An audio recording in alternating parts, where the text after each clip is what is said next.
주인과 하인. 눈보라는 소리를 삼키고 길은 흔적을 남기지 않습니다.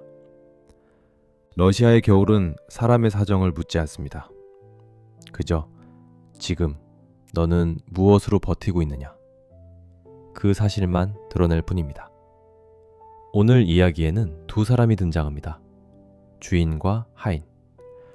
같은 썰매에 타고 같은 바람을 맞지만 삶을 바라보는 방향은 전혀 다른 두 사람입니다. 한 사람은 돈을 믿고 살아온 사람입니다. 돈은 약속을 지키고, 돈은 기회를 주고, 돈은 사람을 안전하게 만든다고 믿었습니다. 다른 한 사람은 몸으로 살아온 사람입니다. 버티는 법을 알고, 참는 법을 배우고, 기대하지 않음으로써 상처를 줄여온 사람입니다. 이 둘은 눈보라 속에서 길을 잃고 그 길 잃음 속에서 각자의 삶을 다시 마주하게 됩니다. 이 이야기는 눈 속에서 벌어지는 사고담이 아닙니다. 한 인간이 무엇으로 살아왔고 마지막에 무엇을 선택하는가에 대한 이야기입니다. 지금부터 그 하룻밤을 따라가 보겠습니다. 1. 오늘은 반드시 가야 한다. 욕심이 결심으로 굳어지는 순간. 바실리는 아침부터 마음이 서둘러 있었습니다. 이웃 마을에 값이 낮은 땅이 나왔다는 소식이 잠을 덜 깬 머릿속에서 계속 맴돌았습니다. 지금 움직이지 않으면 망설이는 사이 다른 사람이 먼저 손을 댈지도 모른다는 생각. 그 생각은 점점 확신에 가까워지며 그를 자리에서 일으켜 세웁니다. 창밖에는 눈이 내리고 있었습니다. 바람도 잔잔하지 않았습니다. 하지만 바실리는 하늘을 오래 보지 않습니다. 날씨보다 먼저 떠오른 건 계산이었습니다. 오늘 가서 말만 붙여두면 된다. 계약은 다음이어도 상관없다. 길이 조금 험해도 이 정도 수고는 충분히 감당할 만하다. 바실리에게 이 여정은 위험을 감수하는 모험이 아니라 이익을 얻기 위한 당연한 수순에 가까웠습니다. 장사에는 늘 이런 날이 있기 마련이라고 그는 스스로를 설득합니다. 마당 한편에서 하인 니키타는 말을 준비하며 잠시 하늘을 올려다봅니다. 눈의 속도, 바람의 방향, 눈발이 바뀌는 미묘한 기척. 이런 날이 어떤 하루로 이어지는지 그는 몸으로 알고 있는 사람입니다. 말보다 앞서는 건 늘 경험이었습니다. 니키타는 잠시 망설이다 조심스럽게 말을 꺼냅니다. 주인님, 오늘은 길이 좋지 않을 것 같습니다. 그의 말투에는 반대보다는 염려가 담겨 있습니다. 바실리는 그를 잠깐 바라봅니다. 그러나 그 시선에는 날씨를 가늠하는 여유보다 시간을 놓치고 싶지 않은 조급함이 먼저 떠오릅니다. 험하긴 뭐가 험해. 눈이야 늘 오는 거지. 그의 말은 짧고 단호합니다. 더 이상 이 주제를 이어갈 생각이 없다는 뜻입니다. 이 순간 두 사람은 아직 같은 마당에 서 있지만 이미 서로 다른 방향으로 움직이기 시작합니다. 한 사람은 앞에 놓인 이익을 향해 서두르고 다른 한 사람은 다가올 하루를 조심스럽게 가늠합니다. 같은 출발선에서 각자가 살아온 방식이 드러나는 순간입니다. 2. 니키타는 더 말하지 않는다. 체념이 아니라 살아온 방식. 니키타는 더 말하지 않습니다. 한마디를 더 보태도 상황이 달라지지 않으리라는 걸 이미 알고 있기 때문입니다. 그는 주인의 성격을 잘 압니다. 돈 이야기가 나오면 이 사람의 마음은 이미 결정된다는 것. 그때의 주인은 설득의 대상이 아니라 그저 앞으로 나아가는 사람이라는 것도요. 그래서 니키타는 말을 줄입니다. 말은 힘을 쓰지 못할 때가 있다는 걸 그는 여러 번 배워왔습니다. 니키타는 가난 속에서 자랐었습니다. 겨울은 늘 길었고 준비되지 않은 날은 몸부터 먼저 대가를 치렀습니다. 손이 트고 발이 얼고 아픔은 늘 예고 없이 찾아왔습니다. 그에게 중요한 건 무엇이 옳은가가 아니었습니다. 무엇이 가능한가? 오늘을 넘길 수 있는가? 몸을 다치지 않고 하루를 끝낼 수 있는가? 삶은 늘 선택을 요구했지만 그 선택지는 많지 않았습니다. 그래서 그는 상황을 바꾸기보다 상황에 맞추는 법을 익혔습니다. 니키타는 말 대신 움직입니다. 말의 고삐를 다시 잡고 썰매의 끈을 한 번 더 살핍니다.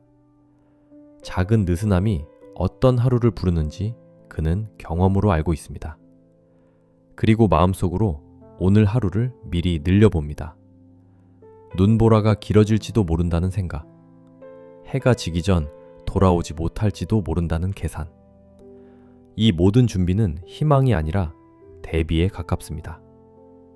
말이 닿지 않는 자리에선 몸이 먼저 움직여야 한다는 것. 세상이 늘 들어주지 않을 때 자신을 지키는 방법은 조용히 준비하는 일이라는 것. 니키타는 그렇게 살아왔고 지금도 그렇게 하루를 건넙니다. 3. 길이 보일 때는 괜찮다. 아직은 모든 것이 계획 안에 있다. 처음에는 길이 보입니다. 눈 위로 남은 흔적이 이어지고 마을에서 나올 때 잡았던 방향도 아직은 흐려지지 않았습니다. 바실리는 그 모습을 보며 잠시 마음을 놓습니다. 출발 전 망설이게 했던 말들이 이제는 과장처럼 느껴집니다. 봐라, 괜히 겁을 먹었지. 그는 이 상황을 자신의 판단이 옳았다는 증거처럼 받아들입니다. 길이 보인다는 사실 하나로 오늘의 선택 전체가 정당해진 듯한 기분입니다. 썰매 위에서 바실리는 이미 다음 생각으로 넘어갑니다. 어디서 말을 붙일지, 얼마에 시작할지, 얼마까지는 물러설 수 있는지. 땅을 사는 장면이 눈앞에 그려지고 그 거래가 자신에게 어떤 얼굴을 가져다 줄지도 미리 떠올려 봅니다. 오늘의 여정은 아직 실패의 가능성보다 성공의 그림이 더 선명합니다. 그에게 이 길은 지금으로서는 아무런 문제도 아닙니다. 조금 춥고 조금 번거로울 뿐. 계획을 바꿀 이유는 없어 보입니다. 니키타는 말을 살핍니다. 말의 숨이 고른지, 발굽이 눈 속에서 어떻게 빠져나오는지, 고삐를 쥔 손에 전해지는 떨림까지 하나하나 놓치지 않습니다.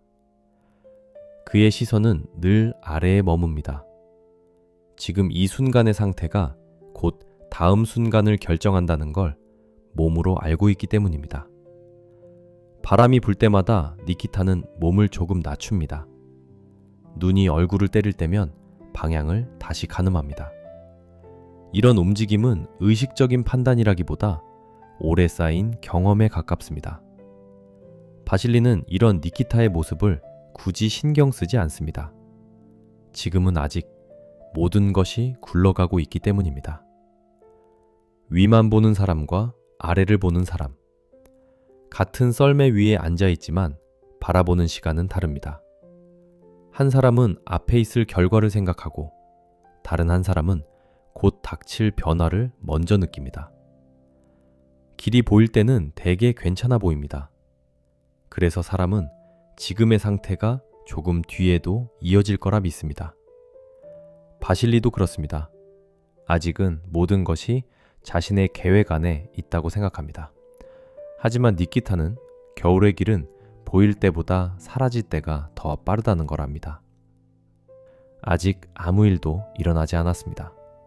그러나 두 사람의 세계는 서로 다른 방향으로 조금씩 벌어지기 시작합니다. 4. 눈이 길을 덮을 때 방향을 잃는다는 것. 눈은 어느 순간부터 내린다기보다 덮기 시작합니다.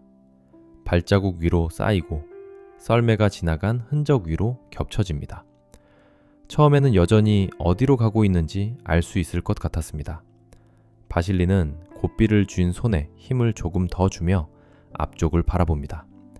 하지만 바람이 방향을 바꾸고 눈발이 굵어지면서 길은 점점 모양을 잃습니다. 아까까지 보이던 굴곡이 흐려지고 익숙하던 풍경이 서로 닮아가기 시작합니다. 바실리는 이 변화를 즉시 받아들이지 않습니다. 아직은 괜찮다고 생각합니다. 조금만 더 가면 분명 마을로 이어지는 방향이 나올 거라고 스스로를 안심시킵니다. 그의 마음속에는 여전히 되돌아갈 이유가 없습니다. 돌아간다는 건 오늘의 계획을 접는 일이고 그건 곧 기회를 포기하는 일이기 때문입니다. 니키타는 말의 걸음을 살핍니다. 말이 고개를 흔들고 발굽이 눈 속에서 헛디딜 때마다 그는 몸으로 먼저 느낍니다. 이제는 길을 찾는 게 아니라 길을 짐작해야 하는 순간이라는 걸. 니키타는 한 번 더 말을 꺼냅니다. 이번에는 더 낮은 목소리입니다. 주인님, 이쯤에서 방향을 다시 잡아야 할 것 같습니다. 그의 말에는 조급함이 없습니다. 다만 지금이 넘기기에는 위험한 시점이라는 판단이 담겨 있습니다. 바실리는 잠시 고개를 돌립니다. 그리고 다시 앞을 봅니다. 지금 돌아가면 눈 때문에 더 헤맬 거야. 그의 말은 아직은 선택을 바꿀 단계가 아니라고 자기 자신에게 말하듯 내뱉습니다. 여기서 바실리의 마음은 불안보다는 고집에 가깝습니다. 니키타는 더 말하지 않습니다. 말을 해도 결정이 바뀌지 않을 거라는 걸 이제는 분명히 느낍니다. 그는 몸을 조금 낮추고 말의 속도에 맞춰 호흡을 조절합니다. 이제부터는 어디로 가느냐보다 얼마나 버티느냐가 중요해질 거라는 걸 그는 알고 있습니다. 눈은 계속 쌓입니다. 길을 덮고 방향을 덮고 조금씩 사람의 판단까지 덮습니다. 아직 완전히 길을 잃은 건 아닙니다. 하지만 이 순간부터 그들은 더 이상 확실한 길 위에 있지 않습니다. 보이던 길이 사라질 때 사람은 흔히 자신이 어디까지 왔는지를 먼저 떠올립니다. 그리고 그 생각이 뒤로 돌아가는 발걸음을 더 무겁게 만듭니다. 바실리는 계속 앞으로 갑니다. 니키타는 말없이 그 뒤를 따릅니다. 같은 눈보라 속에서 한 사람은 아직 계획이 남아있다고 믿고 다른 한 사람은 이미 다른 하루를 준비하고 있습니다. 5. 같은 곳을 맴돈다는 느낌. 조급함이 불안으로 변할 때. 얼마쯤 갔을 때였는지 바실리는 설명하기 어려운 기시감을 느낍니다. 앞쪽에 보이는 나무의 모양, 눈이 쌓인 둔덕의 위치, 바람이 불어오는 방향까지. 어디선가 본 적이 있는 풍경처럼 느껴집니다. 그는 처음에는 그 느낌을 대수롭지 않게 넘깁니다. 눈보라 속에서는 모든 풍경이 비슷해 보이기 마련이라고 스스로를 납득시킵니다. 하지만 조금 더 가자 그 느낌은 지워지지 않습니다. 아까 지나쳤던 자리와 너무 닮아 있습니다. 바실리는 고삐를 다시 잡습니다. 말을 재촉하듯 목소리를 높이지만 그 소리는 바람에 묻혀 곧 흩어져집니다. 설마. 그 생각이 떠오르는 순간 그는 곧바로 고개를 흔듭니다. 아직 그런 판단을 내릴 단계는 아니라고, 지금은 앞으로 가는 게 맞다고 마음속에서 다시 정리합니다. 니키타는 주인의 이런 변화를 말없이 느낍니다.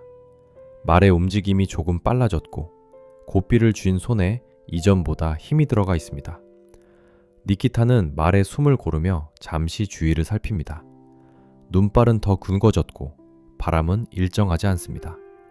이런 날에는 사람이 길을 찾는 게 아니라 길이 사람을 돌려 세웁니다. 그는 입을 열지 않습니다. 이제 와서 말을 꺼내면 주인의 마음은 더 급해질 뿐이라는 걸 알고 있기 때문입니다. 바실리는 계속 앞으로 갑니다. 하지만 이제 그의 시선은 확신이 아니라 확인을 찾고 있습니다. 어디쯤인지, 제대로 가고 있는지, 조금씩 주변을 살피며 자꾸 뒤를 돌아보게 됩니다. 앞으로 가는 발걸음에 망설임이 섞이기 시작합니다. 그리고 그 망설임은 그를 더 서두르게 만듭니다. 이 지점에서 바실리는 아직 길을 잃었다고 인정하지 않습니다. 다만 마음 한편에서 처음으로 이런 생각이 스칩니다. 혹시 우리가 제자리를 도는 건 아닐까? 이 생각은 아직 말이 되지 못한 채 가슴 안에 머뭅니다. 하지만 한 번 들어온 의심은 쉽게 사라지지 않습니다. 눈은 계속 내리고 풍경은 더 닮아가고 썰매는 묵묵히 움직입니다. 겉으로 보기엔 여전히 앞으로 나아가고 있지만 이 순간부터 그들은 서서히 같은 곳을 맴돌기 시작합니다.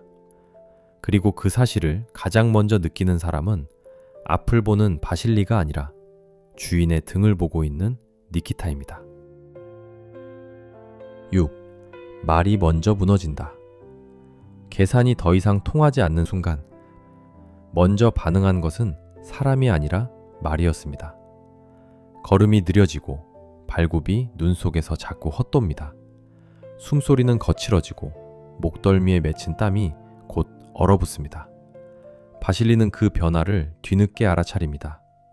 그동안 말은 늘 그를 목적지까지 데려다 주었고 문제가 생기면 사람보다 먼저 버텨주던 존재였습니다. 조금만 더 가자. 그의 말은 말에게 건네는 명령이지만 실은 자기 자신에게 하는 말에 가깝습니다. 조금만 더 가면 어딘가에서 방향이 잡힐 거라는 믿음. 아직은 포기할 때가 아니라는 생각. 하지만 말은 대답하지 않습니다. 고개를 떨구고 몸을 낮춘 채 눈 속에 서 있을 뿐입니다. 니키타는 말 곁으로 다가갑니다. 말의 숨을 살피고 다리를 만져봅니다. 이 상태가 오래가지 않으리라는 걸 그는 바로 알아봅니다. 주인님, 그는 말을 꺼내려다 멈춥니다. 지금 이 상황을 어떤 말로 설명해도 주인의 마음을 돌리기엔 늦었다는 걸 이미 느끼고 있기 때문입니다. 바실리는 말의 상태를 보며 처음으로 가슴이 조여옵니다. 말이 쓰러지면 썰매도 멈추고 이 여정 자체가 끝난다는 사실이 이제야 또렷해집니다. 그의 머릿속에서 계산이 다시 시작됩니다. 돌아갈 수 있는지, 걸어서라도 길을 찾을 수 있는지, 어디까지 버틸 수 있는지. 그러나 이번 계산은 이전과 다릅니다. 숫자도 이익도 나오지 않습니다. 남는 건 몸의 한계와 점점 짙어지는 추위뿐입니다. 말은 결국 눈 위에 주저앉습니다. 다리는 더 이상 힘을 받지 못하고 숨은 짧아집니다. 이 순간 바실리는 분명히 느낍니다. 이제는 자신이 상황을 이끌고 있는 게 아니라는 걸. 자연은 이미 결정을 내려놓았고 사람은 그 안에 갇혀 있을 뿐입니다. 니키타는 말 옆에 서서 몸을 낮춥니다. 그의 손길에는 조급함도 원망도 없습니다. 이런 순간이 삶에서 얼마나 자주 찾아오는지 그는 알고 있기 때문입니다. 바실리는 눈앞이 어두워집니다. 말이 무너지자 자신이 의지하던 모든 계산도 함께 무너집니다. 그가 처음으로 떠올리는 생각은 땅도 돈도 아닙니다. 단 하나의 문장입니다. 이러다 정말 여기서 끝날 수도 있겠구나. 이 생각은 그를 공포로 몰아넣기보다 오히려 멍하게 만듭니다. 지금까지의 확신이 한꺼번에 빠져나간 자리에는 막연한 공백만 남습니다. 눈은 계속 내리고 말은 일어나지 못하고 두 사람은 더 이상 앞으로 갈 수 없습니다.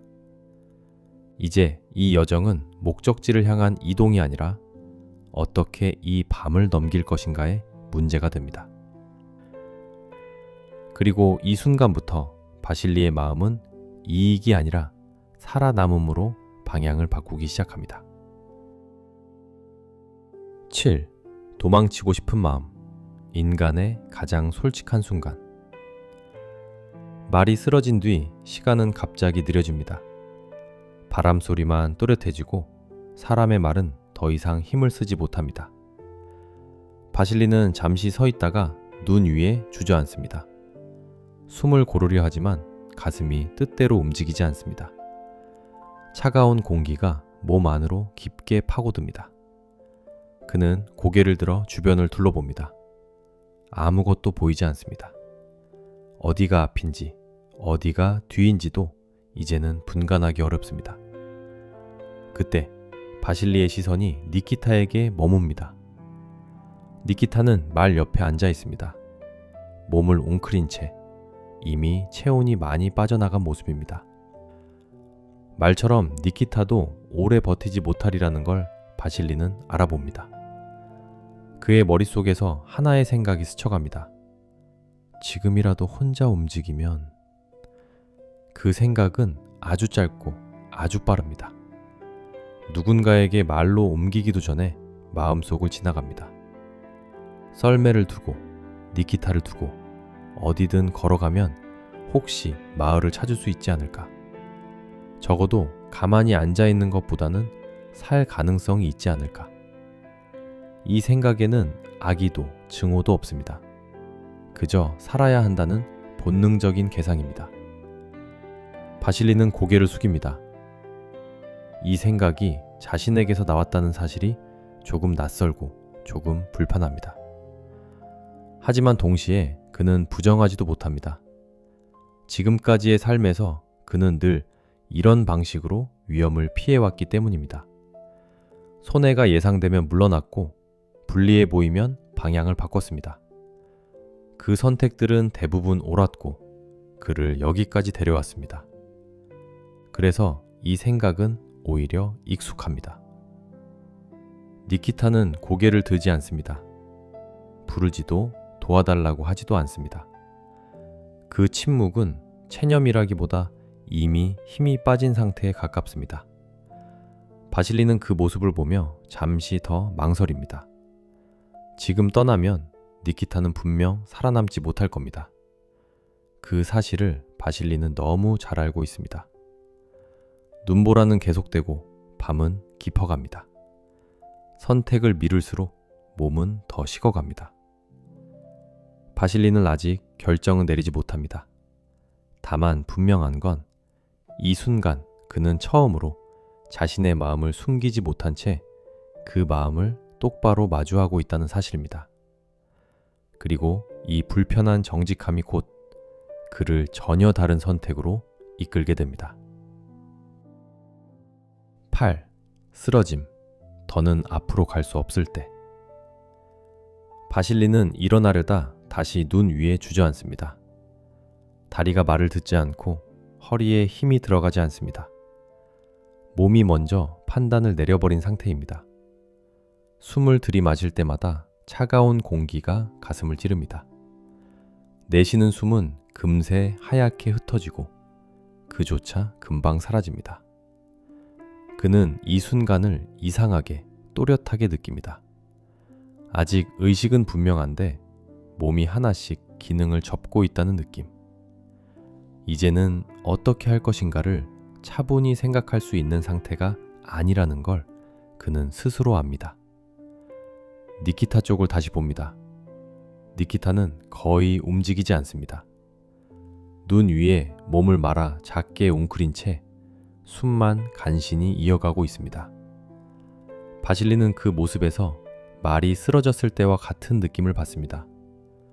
움직이지 않는다는 사실이 곧 끝을 의미할 수 있다는 걸 이미 경험했기 때문입니다. 그는 손을 뻗어 니키타의 어깨를 건드립니다. 차갑습니다. 사람의 온기가 빠르게 사라지고 있다는 게 손끝으로 전해집니다. 니키타. 이름을 부르지만 대답은 거의 없습니다. 니키타의 입술이 아주 미세하게 움직일 뿐입니다. 이제 바실리는 압니다. 지금 이대로 있으면 둘 다 버티지 못하리라는 걸. 그리고 혼자 떠나기에는 자신의 몸도 이미 그만한 힘을 남기지 않았다는 사실을. 선택지는 줄어들고 시간은 빠르게 사라집니다. 이 순간 바실리의 머릿속에서는 더 이상 계산이 돌아가지 않습니다. 그 대신 이 사람을 이렇게 두면 안 된다. 그 생각은 논리라기보다 반응에 가깝습니다. 지금껏 붙들고 있던 삶의 방식과는 전혀 다른 결입니다. 바실리는 몸을 끌어 니키타 쪽으로 더 가까이 다가갑니다. 움직이는 것만으로도 기운이 빠지지만 멈추지 않습니다. 이제 그는 가고 말고를 생각하지 않습니다. 그 대신 지금 이 순간 해야 할 일이 무엇인지가 또렷해집니다. 그리고 그는 그 생각을 행동으로 옮깁니다. 9. 덥다. 선택이 계산보다 앞서는 순간. 바실리는 몸을 끌어 니키타 쪽으로 다가갑니다. 눈 위에 무릎을 대는 순간 차가움이 그대로 전해지지만 그는 멈추지 않습니다. 니키타는 거의 의식이 없습니다. 숨은 약하고 몸은 이미 눈과 비슷한 온도가 되어 있습니다. 사람을 덮은 눈과 사람의 몸을 가르는 경계가 희미해진 상태입니다. 바실리는 니키타의 어깨와 등을 끌어당깁니다. 그리고 아무 말 없이 자신의 몸을 그 위에 포갭니다. 이 행동에는 결심을 알리는 말도 스스로를 설득하는 이유도 없습니다. 그저 지금 이 순간 가장 직접적인 방법일 뿐입니다. 니키타의 몸 아래로 바실리의 체온이 닿습니다. 그는 숨을 고르듯 몸을 더 낮추고 바람을 막기 위해 등을 둥글게 말아줍니다. 니키타, 숨 쉬어. 목소리는 낮고 명령이라기보다 부탁에 가깝습니다. 니키타가 들을 수 있는지조차 확신하지 못한 채 그는 한 번 더 몸을 밀착합니다. 이 순간 바실리는 자신이 무엇을 하고 있는지 길게 생각하지 않습니다. 다만 분명한 건 이 행동이 지금까지의 삶과는 다른 방향에서 나온 선택이라는 사실입니다. 돈도, 계산도, 살아남기 위한 요령도 이 자리에선 힘을 쓰지 않습니다. 남은 건 한 사람의 체온과 다른 한 사람의 숨뿐입니다. 눈은 계속 내리고 밤은 깊어갑니다. 그러나 바실리의 마음은 이상할 만큼 고요해집니다. 그는 무언가를 지키고 있다는 감각 속에서 처음으로 더 이상 붙들 것이 없다는 상태에 이르게 됩니다. 10. 아침. 살아남은 하인, 남겨진 선택의 의미. 이상하게도 바실리는 더 이상 두렵지 않습니다. 몸은 점점 식어가고 숨은 짧아지지만 마음은 오히려 조용해집니다. 그를 붙잡고 있던 긴장이 서서히 풀려나가는 느낌입니다. 지금까지 그는 늘 무언가를 붙들고 살아왔습니다. 기회, 돈, 계산, 놓치지 않으려는 마음. 하지만 이 순간 그는 처음으로 아무것도 붙들지 않습니다. 그리고 이상하게도 그래서 처음으로 아무것도 잃지 않는 느낌을 받습니다. 니키타의 숨이 아주 희미하게 느껴집니다. 규칙적이지도 힘차지도 않지만 아직 이어지고 있다는 사실만으로도 바실리에게는 충분합니다. 그는 더 이상 내일을 생각하지 않습니다. 이 밤이 어디로 이어질지도 가늠하지 않습니다. 그저 지금 이 상태가 이상하리만큼 온전하다고 느낄 뿐입니다. 눈은 계속 내리고 밤은 깊어갑니다. 그리고 그 고요 속에서 바실리의 삶은 말없이 정리됩니다. 다음날 아침, 사람들은 눈 속에서 두 사람을 발견합니다. 하인 니키타는 살아있고 주인 바실리는 눈에 덮인 채 죽어 있습니다. 세상은 아무 일 없다는 듯 다시 움직입니다. 땅의 값은 오르고 돈은 오가고 사람들은 또 다른 거래를 준비합니다. 하지만 이 하룻밤은 한 사람의 삶을 완전히 마무리해버립니다. 바실리는 이익을 쫓아 길을 나섰고 자연 앞에서 무력해졌으며 공포 속에서 자신의 마음을 마주합니다. 그리고 끝내 자신이 아닌 누군가를 살리는 선택으로 삶을 마칩니다. 니키타는 늘 낮은 자리에서 살아왔습니다. 말보다 몸으로 견뎌왔고 기대 없이 하루를 넘겨왔습니다. 그 긴 견딤의 끝에서 그는 뜻밖의 따뜻함으로 다시 숨을 이어갑니다. 끝으로 이 이야기는 누가 더 옳았는지, 누가 더 선했는지를 판단하지 않습니다. 우리가 매일 살아가는 방식이 얼마나 바쁘고 얼마나 여유 없이 앞으로만 밀려가고 있는지를 비춰 보여줄 뿐입니다. 우리는 늘 조금만 더 버티면 괜찮아질 것 같아서, 이번 일만 넘기면 숨을 돌릴 수 있을 것 같아서 멈추지 못한 채 하루를 건너갑니다. 손해를 보지 않으려 애쓰고 뒤처지지 않으려 서두르며 무언가를 붙든 채 계속 앞으로 가는 삶. 바실리 역시 그렇게 살아온 사람일 뿐이었습니다. 하지만 아무것도 더 붙들 수 없는 순간, 아무것도 지킬 수 없을 것 같은 순간에 그는 처음으로 자신이 아니라 다른 사람을 향해 몸을 내밉니다. 그리고 그 선택 하나가 한 사람의 생을 살리고 자신의 삶을 조용히 마무리합니다. 그래서 이 이야기는 우리에게 묻습니다. 지금 우리는 무엇을 붙들고 이렇게 서두르며 살아가고 있는지, 정말 놓치면 안 되는 것이 무엇인지, 그리고 언젠가 마지막 순간에 우리는 무엇을 남기고 이 자리를 떠나게 될 것인지. 어쩌면 삶은 많이 가지는 것이 아니라 마지막에 무엇을 선택했는가로 기억되는 것인지도 모릅니다. 레프 톨스토이. 레프 톨스토이는 러시아의 대문호입니다. 귀족으로 태어났지만 그는 평생 부와 신분의 의미를 의심하며 살았습니다. 젊은 시절에는 방탕과 회의를 겪었고 그 경험은 인간 내면을 깊이 파고드는 문학의 밑바탕이 됩니다. 전쟁과 평화와 안나 카레니나로 세계 문학의 정점에 올랐지만 명성과 성공은 그를 만족시키지 못했습니다. 중년 이후 그는 극심한 정신적 위기를 겪으며 삶의 의미를 다시 묻기 시작합니다. 그 질문 끝에서 톨스토이는 폭력과 소유, 권력을 거부하고 사랑과 양심을 강조하는 사상으로 나아갑니다. 이 시기 그의 문학은 거대해지기보다 오히려 단순해지고 더 날카로워집니다. 주인과 하인은 바로 이 시기의 작품으로 인간의 구원이 어디에서 오는지를 묻는 이야기입니다. 톨스토이는 인간을 심판하지 않고 선택의 순간을 끝까지 지켜보는 작가였습니다. 그래서 그의 소설은 지금까지도 사람들의 곁에 오래 남아 있습니다. 감사합니다.